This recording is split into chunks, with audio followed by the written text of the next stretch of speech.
நரகத்திலிருந்து கடைசியாக வெளியே வரக்கூடிய மனிதர் யார் இவர்? நரகத்திலிருந்து கடைசியாக வெளியேறக்கூடிய ஒரு பூமி. பாவங்கள் அதிகமாக செய்த காரணத்தால் ஈமான் கடுகளவு இருக்கும், நரகத்திலே கிடப்பார்.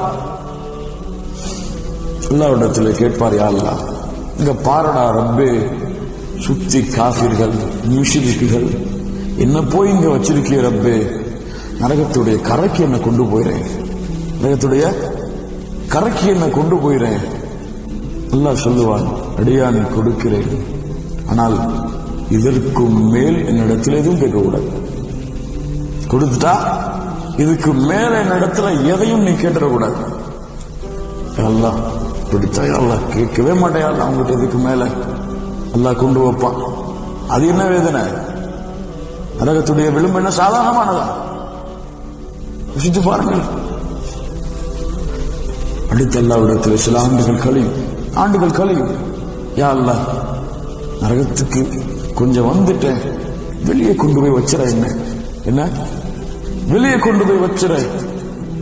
அல்லாஹ் கேட்பார், அடியானு எதுவுமே கேட்க மாட்டேன்னு சொன்னீங்க, அல்லாஹ் இனிமே எதுவுமே கேட்க மாட்டேன். அல்லாஹ் இனிமே மனிதன் தானே, அதான சுபாவம் அவனுக்கு, செய்வான் பாவத்தை, அல்லாட்ட மன்னிப்பு கேட்பான், அப்புறம் செஞ்சுவான், எல்லாம் இனிமே செய்யவே மாட்டாமா.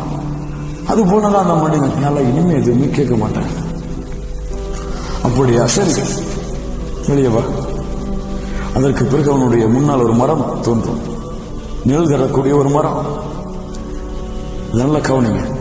அடுத்த அல்லாட்ட கேட்பான், சில ஆண்டுகளுக்கு பிறகு எல்லாம் அந்த மரம் நல்லா இருக்கு, நிழல்ல இவ்வளவு காலம் கஷ்டத்துல வாடி இருக்கு, அந்த நிழல்ல கொஞ்ச நாள் ஓய்வெடுத்துறனே. அல்லாஹ் சொல்லுவான், எதுவும் கேட்க மாட்டேன்னு சொன்னீங்க, எல்லாம் இதுக்கு மேல எதுவும் கேட்க மாட்டேன். அடுத்து ஒரு மரம், அந்த ஆண்டுகள் அந்த மரத்துல கழியும். அடுத்து ஒரு மரம், யா அல்லாஹ் அந்த மரம் இதை விட நல்லா இருக்கு, எல்லாம் அங்க போயிடுறேனே.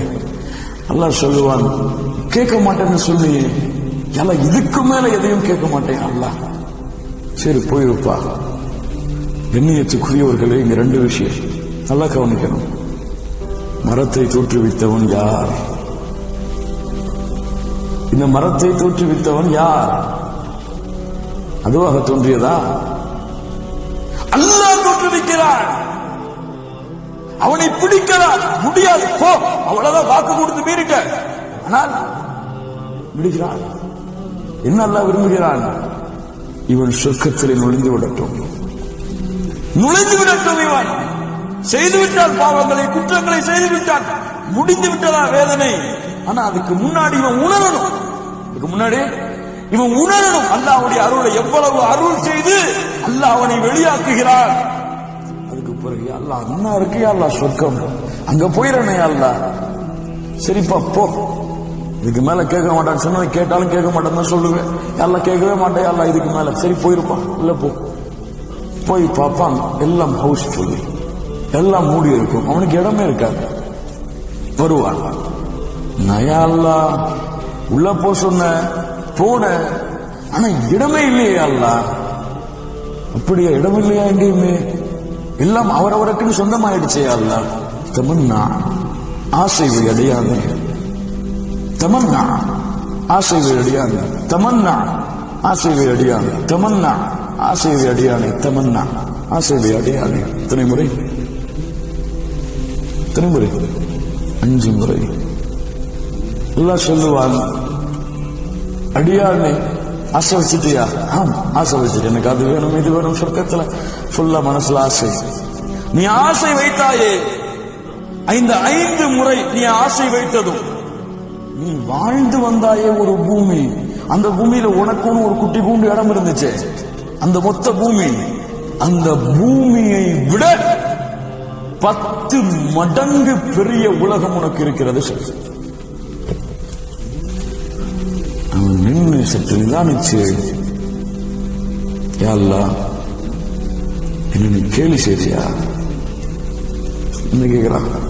சுப்ஹானல்லாஹ், எல்லாம் நீ கேலி செய்றியா? என்ன நீ உள்ள போற ஒண்ணுமே இல்லை, சரி ஏதாவது ஓரத்துல கொடுப்பேன்னு பார்த்தா 5 முறை ஆசை வைக்க சொன்னா ஆசை வச்சேன், அதையும் கொடுப்பியாங்கிறது எனக்கு ஒரு சந்தேகம். நீ கொடுப்ப, ஆனா பூமிய மாதிரி 10 மடங்கு எனக்கா? ஏன் ஒருத்தனுக்கா? அனல் மலிக், அனல் மலிக். நான் அரசன், நாடு எதை செய்வேன் செல். கேலி செய்வது என்னுடைய குணம் அல்ல.